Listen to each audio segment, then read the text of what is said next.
C'est maintenant donc le cardinal Louis-Raphaël Sacco, patriarche de Babylone des Chaldéens, qui prend la parole et qui préside la conférence des évêques d'Irak.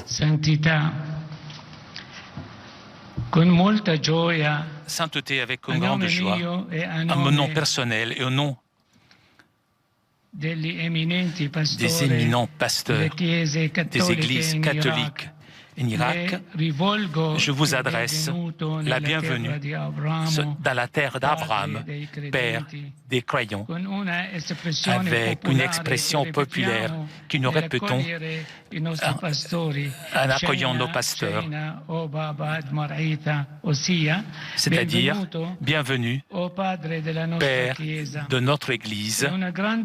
C'est une grande joie pour tous les Irakiens. Votre visite est un signe de votre intérêt pour l'Église d'Orient. Merci. Merci. Nous vous remercions de votre visite si courageuse qui approfondit en nous la confiance en le Seigneur et nous encourage à continuer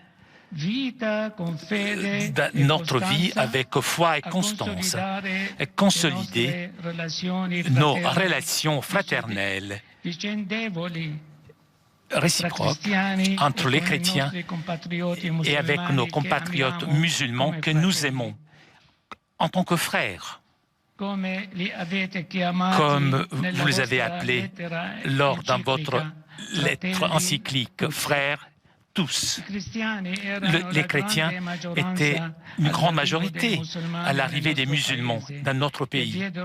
Et ils ont beaucoup donné aux musulmans. Même nos ancêtres ont créé un modèle de coexistence en contribuant remarquablement à la culture.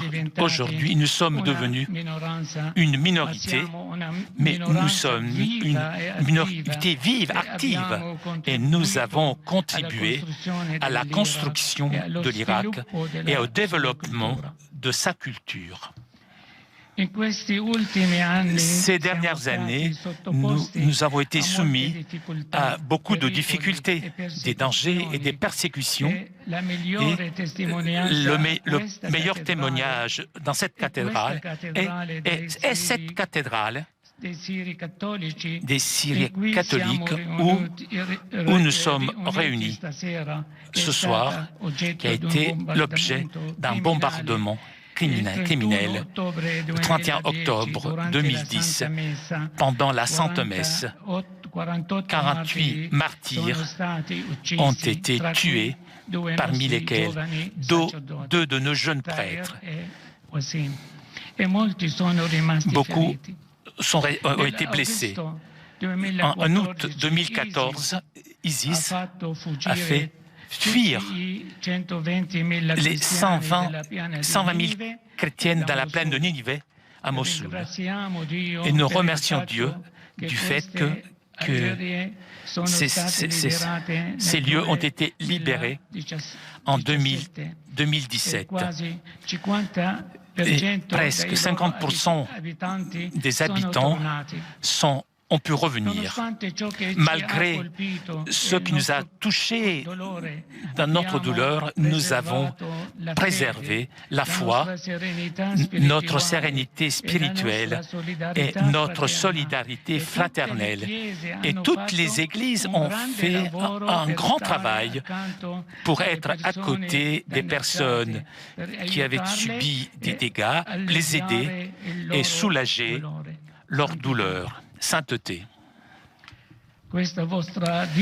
Votre visite nous donne la force de dépasser les adversités, nous rassure, nous ne sommes pas oubliés et génère chez nous la confiance et l'enthousiasme pour continuer notre chemin de foi et de témoignages évangéliques malgré les difficultés, pour contribuer avec nos compatriotes musulmans et les autres à construire notre pays sur des règles solides et établir les valeurs de la citoyenneté et de la cohabitation sur la base d'une fraternité respectueuse des diversités et du pluralisme. Si Dieu veut, grâce à vos prières, à votre intérêt et à la bonne volonté des Irakiens, nous sortirons de notre crise pour aller vers un avenir meilleur. Merci.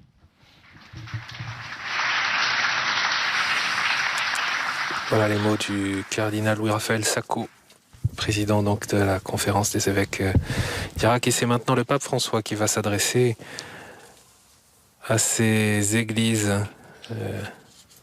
présentes en Irak. Et comme le pape l'a installé, même si ça fait 15 mois qu'il n'a pas effectué de voyage, vous voyez, quand il s'adresse aux évêques, aux prêtres, il aime bien qu'on lui mette une table pour pouvoir s'adresser aux uns et aux autres.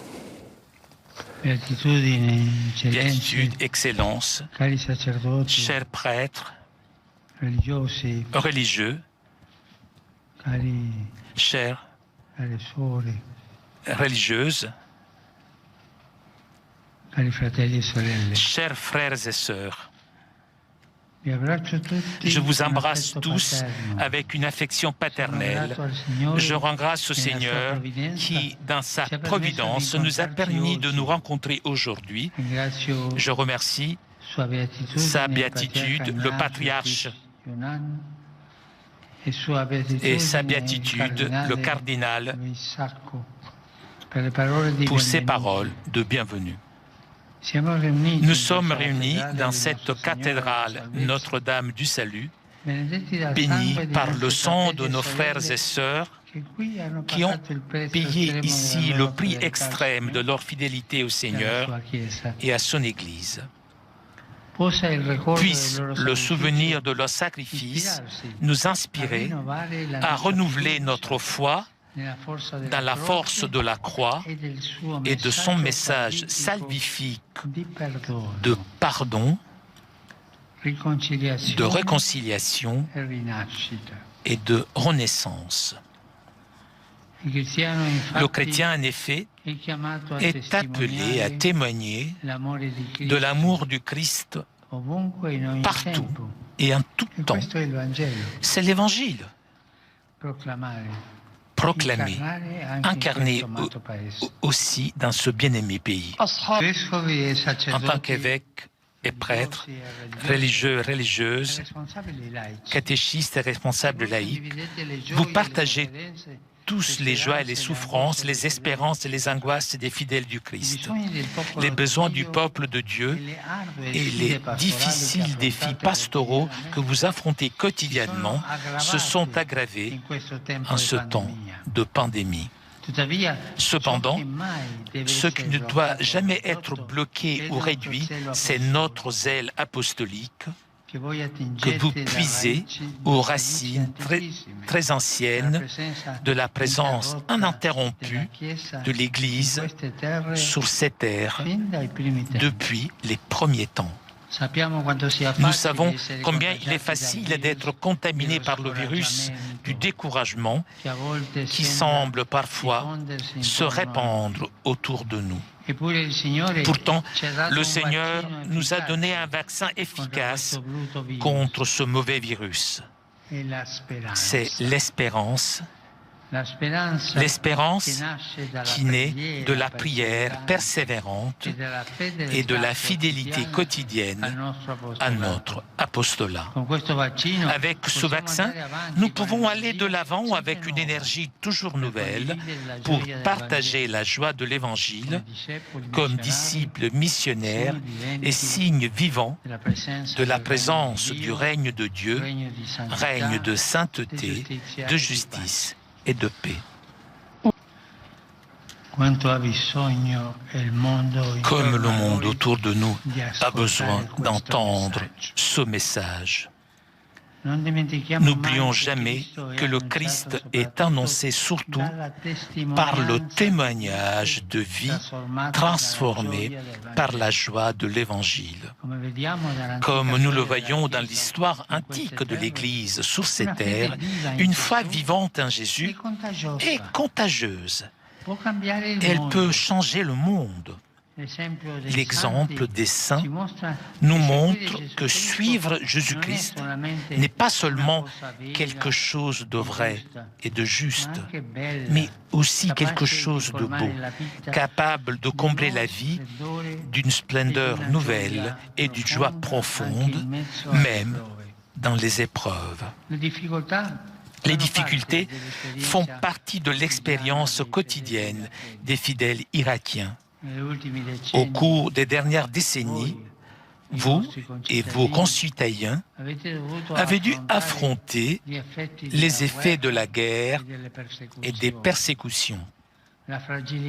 La fragilité des infrastructures de base et la lutte continuelle pour la sécurité économique et personnelle qui a souvent conduit à des déplacements internes et à la migration de nombreuses personnes et de chrétiens aussi dans d'autres parties du monde. Je vous remercie, frères évêques et prêtres, d'être demeurez proches de votre peuple,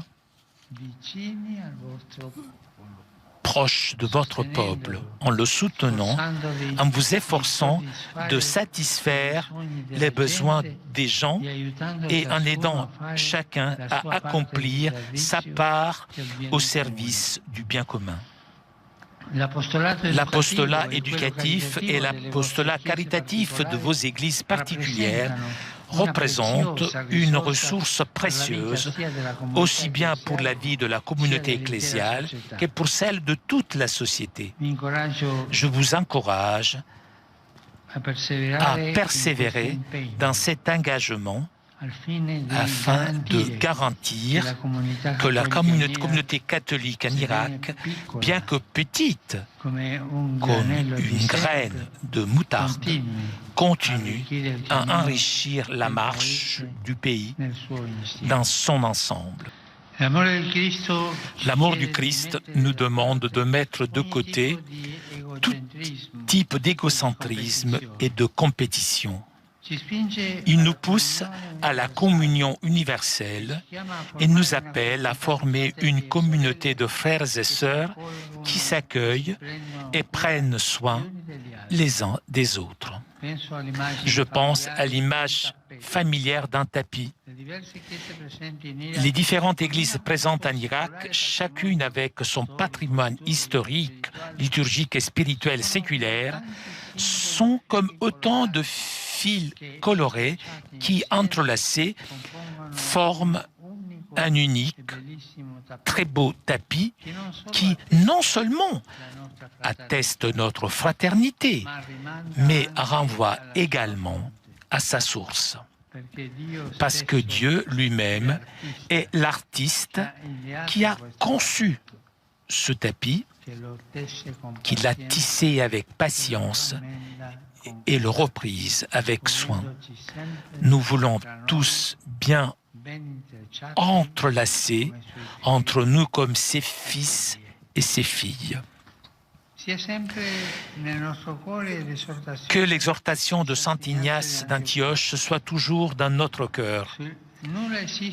Qu'il n'y ait rien entre vous qui puisse vous séparer, mais qu'il n'y ait qu'une seule prière, un seul esprit, une seule espérance dans l'amour et dans la joie. Comme ce témoignage d'union fraternelle est important dans un monde souvent fragmenté et déchiré par les divisions. Tout effort accompli pour construire des ponts entre communautés et institutions ecclésiales, paroissiales et diocésaines servira de geste prophétique de l'Église en Irak et de réponse féconde à la prière de Jésus afin que tous soient un. Pasteurs et fidèles, prêtres, religieux et catéchistes partagent, même si c'est de façon différente. Prêtres, religieux et catéchistes partagent, même si c'est de façon différente, la responsabilité de promouvoir la mission de l'Église. Parfois, des incompréhensions peuvent surgir et nous pouvons faire l'expérience de tensions. Ce sont les nœuds qui empêchent le tissage de la fraternité. Ce sont les nœuds que nous portons en nous.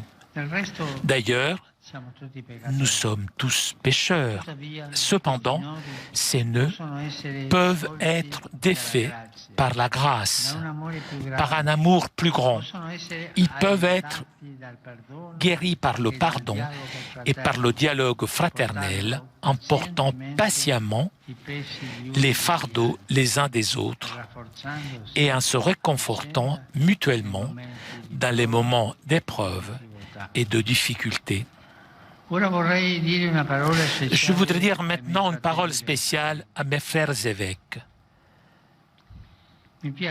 J'aime penser à notre ministère épiscopal en termes de proximité, notre besoin de rester avec Dieu dans la prière, à côté des fidèles confiés à nos soins et de nos prêtres. Soyez particulièrement proches de vos prêtres, qu'ils ne vous voient pas seulement comme des administrateurs ou des managers, mais comme des pères soucieux que leurs enfants se portent bien, prêts à leur offrir soutien et encouragement avec un cœur ouvert. Accompagnez-les par votre prière, par votre temps, par votre patience, en appréciant leur travail et en guidant leur croissance. De cette façon, vous serez pour vos prêtres un signe visible de Jésus, le bon pasteur qui connaît ses brebis et donne sa vie pour elles. Chers prêtres religieux, religieuses, catéchistes, séminaristes, qui vous préparez au futur ministère, vous avez tous entendu la voix du Seigneur dans vos cœurs et comme le jeune Samuel, vous avez répondu « Me voici ». Que cette réponse, que je vous invite à renouveler chaque jour, conduise chacun d'entre vous à partager la bonne nouvelle avec enthousiasme et avec courage, en vivant et en cheminant toujours à la lumière de la parole de Dieu que nous avons le don et le devoir d'annoncer. Nous savons que notre service comporte également une composante administrative, mais cela ne signifie pas que nous devions passer tout notre temps en réunion ou derrière un bureau. Il est important de sortir au milieu de notre troupeau et d'offrir notre présence et notre accompagnement aux fidèles dans les villes et les villages. Je pense à tous ceux qui risquent de rester à la traîne, aux jeunes, aux personnes âgées, aux malades et aux pauvres. Quand nous servons le prochain avec dévouement, comme vous le faites, dans un esprit de compassion, d'humilité, de bienveillance, avec amour, nous servons réellement Jésus comme lui-même nous l'a dit. Et en servant Jésus dans les autres, nous découvrons la vraie joie. Ne vous éloignez pas du peuple saint de Dieu dans lequel vous êtes nés. N'oubliez pas vos mamans et vos grands-mères qui vous ont allaité dans la foi, comme le dirait Saint Paul. Soyez des pasteurs, des serviteurs du peuple de Dieu et non des fonctionnaires d'État. Toujours parmi le peuple de Dieu, jamais détachés comme vous étiez une classe privilégiée. Ne reniez pas ce lignage noble qui est le saint peuple de Dieu. Je voudrais revenir maintenant à nos frères et sœurs morts lors de l'attentat terroriste dans cette cathédrale il y a 10 ans et dont la cause de béatification est en cours. Leur mort nous rappelle avec force que l'incitation à la guerre, les attitudes de haine, la violence et l'effusion de sang sont incompatibles avec les enseignements religieux. Et je veux rappeler toutes les victimes de violences et de persécutions appartenant à quelque communauté religieuse que ce soit. Demain, à Our, je rencontrerai les leaders des traditions religieuses présentes dans ce pays pour proclamer une fois encore notre conviction que la religion doit servir la cause de la paix et de l'unité entre tous les enfants de Dieu. Ce soir, je veux vous remercier pour votre engagement à être des artisans de paix au sein de vos communautés et avec les croyants des autres traditions religieuses, en répandant des semences de réconciliation et de coexistence fraternelle qui peuvent porter à une renaissance d'espérance pour tous. Je pense en particulier aux jeunes. Partout, ils sont porteurs de promesses et d'espérance, et surtout dans ce pays. Ici, en effet, il n'y a pas seulement un inestimable patrimoine archéologique, mais une richesse incalculable pour l'avenir. Ce sont les jeunes.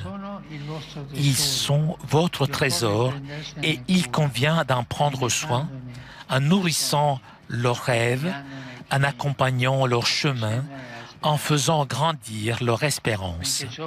Bien que jeunes, en effet, leur patience a déjà été mise durement à l'épreuve par les conflits de ces années.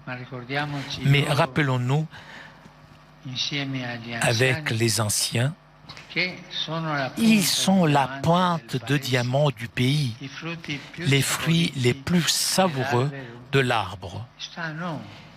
Il nous revient, à nous donc, de les cultiver dans le bien et de les irriguer d'espérance. Frères et sœurs, par le baptême et la confirmation, par l'obligation ou la profession religieuse, vous avez été consacrés au Seigneur et envoyés pour être des disciples missionnaires sur cette terre liée si étroitement à l'histoire du salut. Vous faites partie de cette histoire, témoignant fidèlement des promesses de Dieu qui ne manquent jamais et cherchant à construire un avenir nouveau.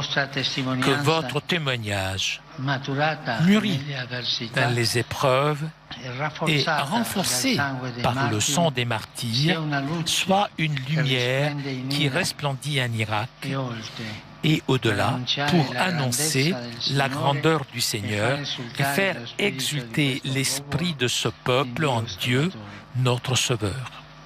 De nouveau, je rends grâce parce que nous avons pu nous rencontrer, que Notre-Dame du Salut et l'apôtre Saint Thomas intercèdent pour vous et vous protègent toujours. Je bénis de tout cœur chacun de vous et vos communautés